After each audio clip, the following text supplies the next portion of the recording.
Welcome to Travel Italia, the show about travel in Italy.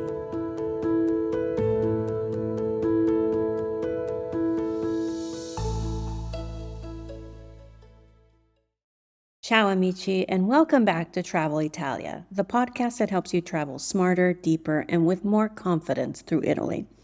I'm Catherine, your host. Today we're talking about something that can absolutely make or break your summer vacation in Italy, and that is the heat. As I'm recording this episode, much of Europe has recently experienced an early, intense heat wave, with temperatures climbing into the upper 90s and in some places exceeding 100 degrees Fahrenheit. Across Italy, locals and visitors alike have been looking for shade and adjusting their daily routines to deal with the extreme temperatures. Thankfully, this early summer heat wave, which was unusual to have in late May, is over, but we know there are more to come for the summer. Now, before you start rethinking that summer trip you've been planning for months, let me reassure you, summer is still really wonderful. It's personally not my favorite time of year in Italy, but it has many benefits. I know some of you are traveling in summer because that's when your children are out of school, and that makes sense. There are lots of benefits to traveling during the summer. The days are long, the beaches and the lakes are sparkling, outdoor dining is at its best. Really, the evenings in Italy during the summertime are magical. There's something really incredible and special about sitting in an Italian piazza, an ancient Italian piazza, at 10 o'clock at night, sipping a glass of wine, while families stroll by and children play long after their bedtimes. But if you're coming from North America or anywhere in the Northern Hemisphere, there are a few things you should know before you arrive. I've lived in Italy for years, and one thing I've learned is that surviving the heat isn't about suffering through it. It's about adapting to the Italian way of life. So today I'm sharing 10 practical tips that will help you stay comfortable, avoid common mistakes, and actually enjoy your summer trip to Italy. Let's get started. Before we dive into the tips, though, let's answer a question I hear all the time. How hot does Italy actually get in the summertime? The answer surprises a lot of people. I think many people think Italy has a very pleasant Mediterranean climate year-round. And while that's true in spring and fall, summer is a completely different story. Large parts of Italy become very, very hot in July and August especially. Rome, for example, frequently reaches the mid to upper 90s. Florence can even get hotter because it's inland and surrounded by hills that trap the heat. And in Milan, you have, for example, the heat combined with a lot of humidity. Venice can feel especially muggy because of the surrounding water. Remember that Italy is a peninsula surrounded by water. To the east is the Adriatic Sea, to the west, the Tyrrhenian Sea, to the south, the Mediterranean.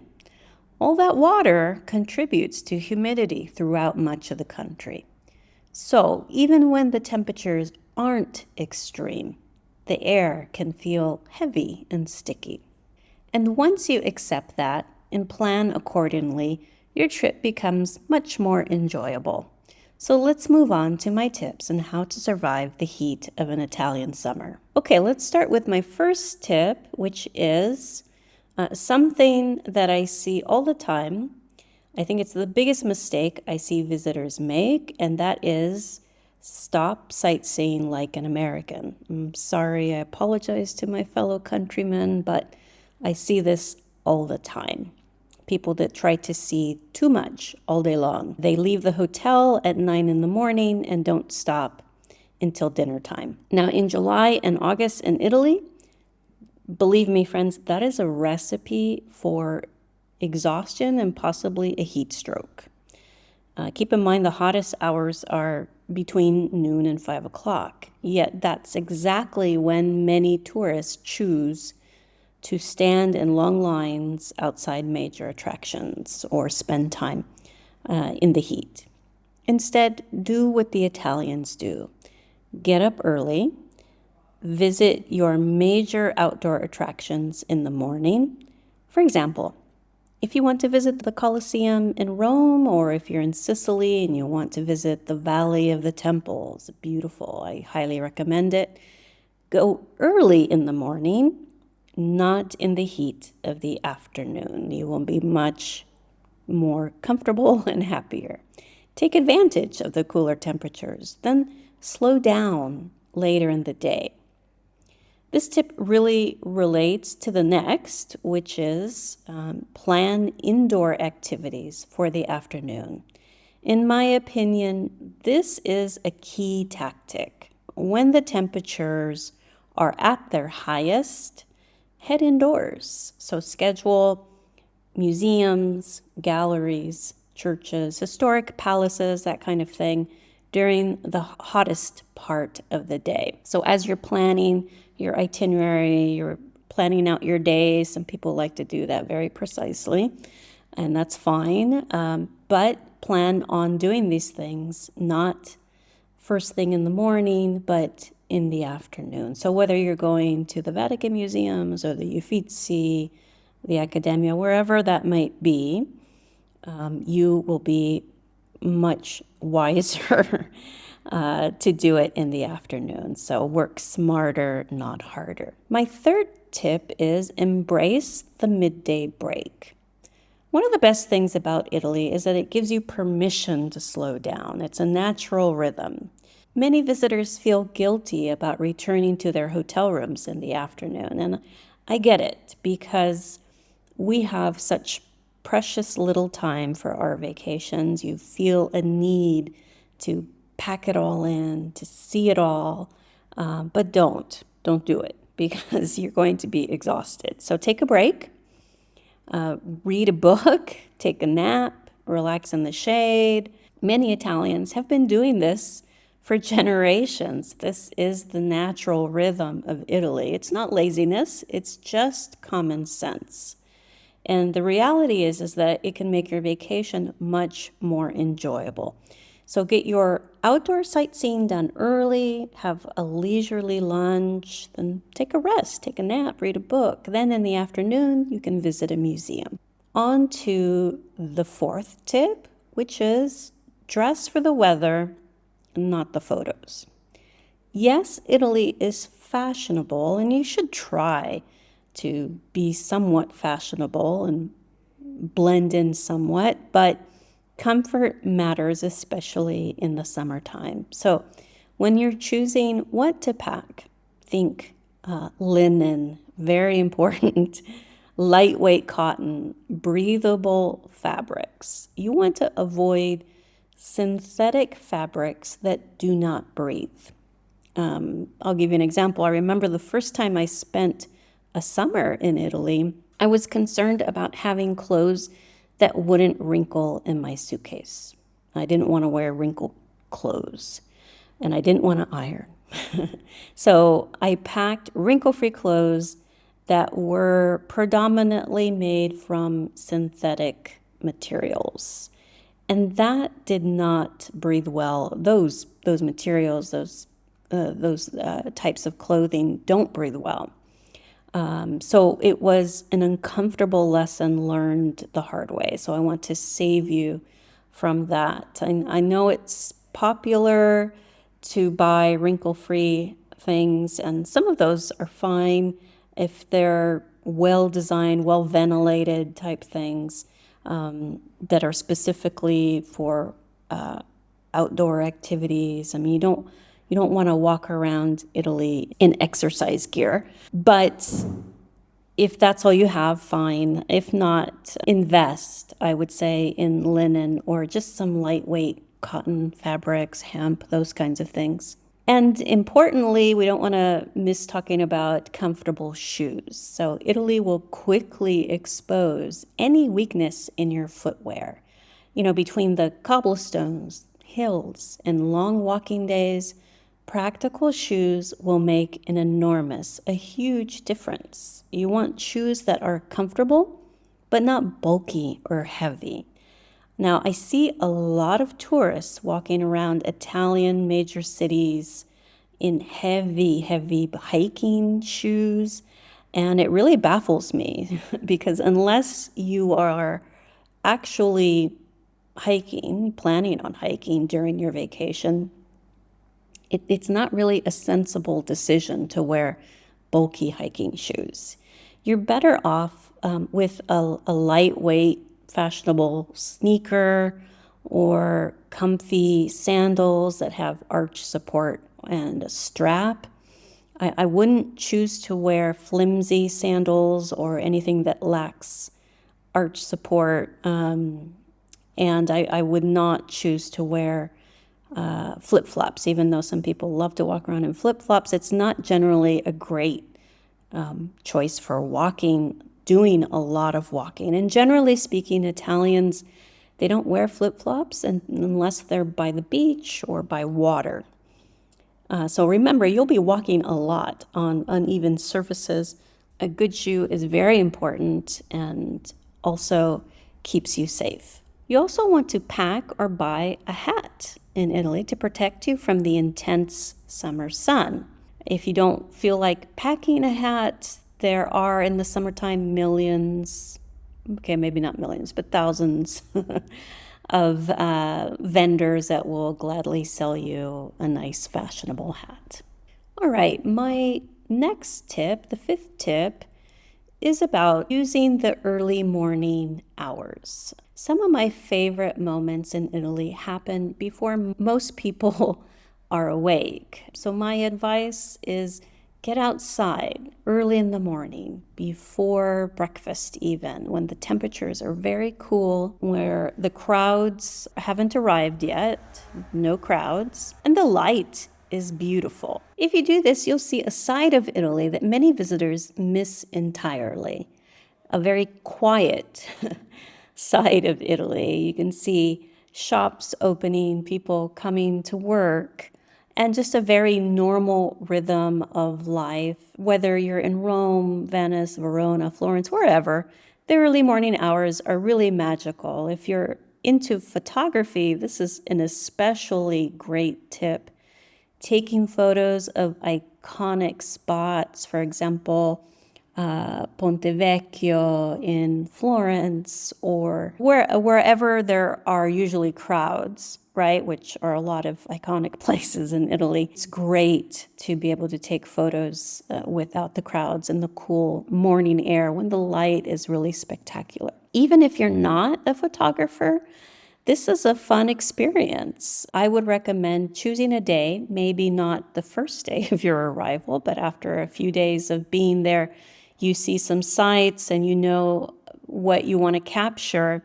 Waking up in the morning and taking your phone with you and just doing a photography morning or whatever you want to call it. But it's a great activity to enjoy, and you'll have plenty of beautiful photographs as souvenirs. Okay, my next tip is eat like an Italian during the summer, which means heavy meals and extreme heat don't mix well. In general, Italians eat much lighter during the summer months. So think seafood, salads, lots of tomatoes in the summertime, fresh mozzarella, lots of fruit, or even rice salads, cold rice salads, which was something new to me when I moved here. They might put like tuna and vegetables in a cold rice salad, very refreshing, or a cold pasta salad. So save your heavier meals for dinner when temperatures begin to cool, and believe me, your body will thank you. All right, my next tip, the seventh tip, is discover Italy after sunset. One of the biggest things about summer in Italy is that life doesn't end when the sun goes down. In many places, it just begins. And in the summertime, people don't just eat dinner and go to bed. Many people take post-dinner walks and stay out late to enjoy the cool evening air. And this is especially true the further south you travel in Italy. So, for example, the first time I went to Puglia in the summer, I was shocked when my local friend who was hosting me said after dinner, "Hey, let's go downtown." I was shocked because we had eaten dinner at 9:30 p.m. By the time we finished dinner, cleaned up, and drove downtown, it was midnight. And as we were driving, I was thinking, well, this will be a nice, quiet midnight stroll. Boy, was I wrong. The downtown area was packed with people strolling, single people, couples, and families with children. Children playing in the piazzas at, midnight, 1 o'clock in the morning. Restaurants, cafes, gelato shops, all open. And shops, not all of them, but some shops were open. It was the strangest thing. But I realized this is their summer routine, especially in a resort town. And in the end, I ended up buying a summer dress at 2 a.m., which was incredible. So this is what you can expect to see to some degree or another in Italy in the late evening hours. If you're traveling with kids, I would suggest ditching your traditional bedtimes and just allowing your kids to stay up and enjoy the fun. Because it really is magical to be out late at night where there's families strolling, there's musicians playing in the piazzas, packed gelato shops. It's just a great, great way to spend the evening. All right, on to the 8th tip. And this is something that if you've listened to my podcast, you know I feel strongly about is don't overbook your itinerary. I always feel like I'm a broken record on this subject because I've already mentioned it already in this episode. But it's true that with the heat, this is even more important because heat changes everything. Okay, everything takes longer because you're a little bit slower. Walking takes a little bit longer. Sightseeing takes longer. Figuring out where you're going to eat, restaurants are packed, that kind of thing. So it feels like everything takes longer. So summer is not the season for an aggressive itinerary. And I don't suggest anyone do an aggressive itinerary, but especially in summertime, it's just a bad idea just because you will be overwhelmed and exhausted. So leave space, like I said, for long lunches, for those breaks. Leave space for just unexpected discoveries, extra gelato shops for sure. And if you're anywhere near water or near a seaside town, go relax by the water. Enjoy the scenery and slow down. So that is my advice. This brings me to the next tip, which is about considering adding a lake or a beach destination to your trip. So this is the 9th tip. Most people come to Italy for history, culture, architecture, food, heritage, art, all of those wonderful things, which are wonderful. But you might want to add a lakeside town or a seaside town to your trip, or even mixing in a mountain destination. Consider one of the thousands of resort seaside towns along Italy's vast, vast coastline. I mean, there's just too many to mention. So Liguria, or if you're in the south, anywhere in Puglia, Calabria, Sicily, I mean, the list is endless of beautiful, beautiful resort towns. Or lake towns. So the lake towns of Lake Garda, Lake Como, Lago Iseo, Lago Maggiore. There's so many lakes. And then beautiful mountain towns, the Dolomites. Even if you're not into hiking or outdoor stuff, just spending a few days in a beautiful mountain town is very relaxing, and it's cool, very cool in the mountains. or the Alps of the Aosta Valley and that area. I mean, the choices are really endless. So as I've said in previous episodes, you do want to think geographically and not get too far away from your main destinations. But if it's possible, work in some cooler destinations. Okay, so on to the very last tip. And the very last tip is understand the air conditioning difference.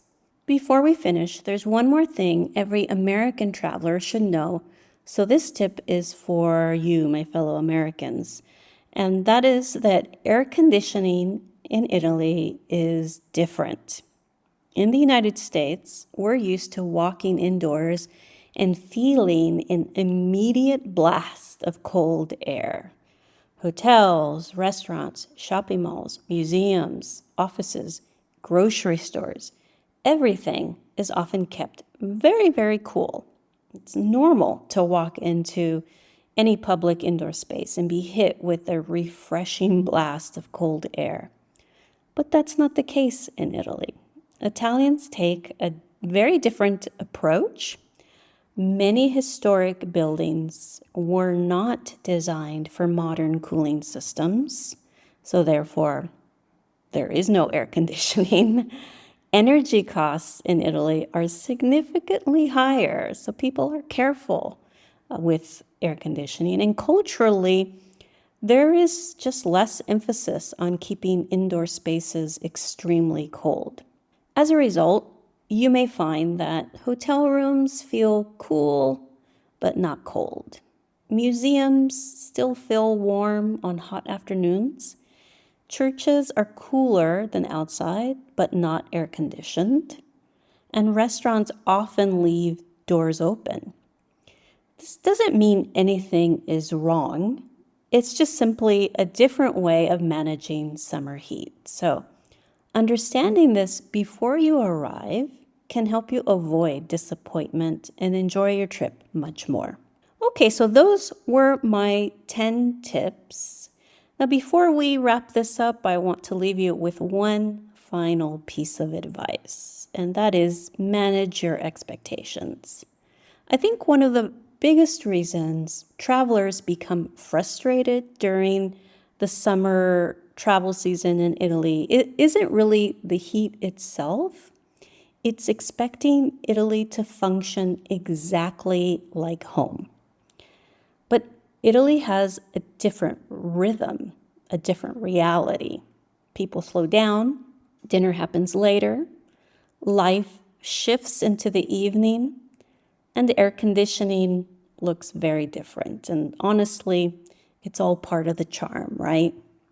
So when you stop comparing Italy to home and start embracing the local way of doing things, your trip becomes much more enjoyable. Instead of fighting the heat, just work with it.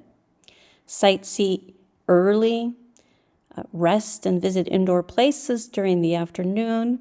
Enjoy the long summer evenings. Take your time.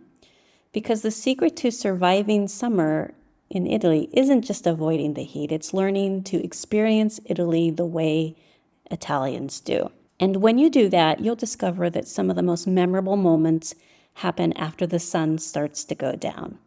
That's when Italy truly comes alive in the summer. If you enjoyed this episode, friends, share it with someone planning a summer trip to Italy. And if you've experienced the Italian summer heat yourself, I'd love to hear your best survival tips. Perhaps you discovered something I didn't mention, so feel free to share it with me. You can write to me at travelitalia007@gmail.com. Until next time, ciao, grazie e buon viaggio.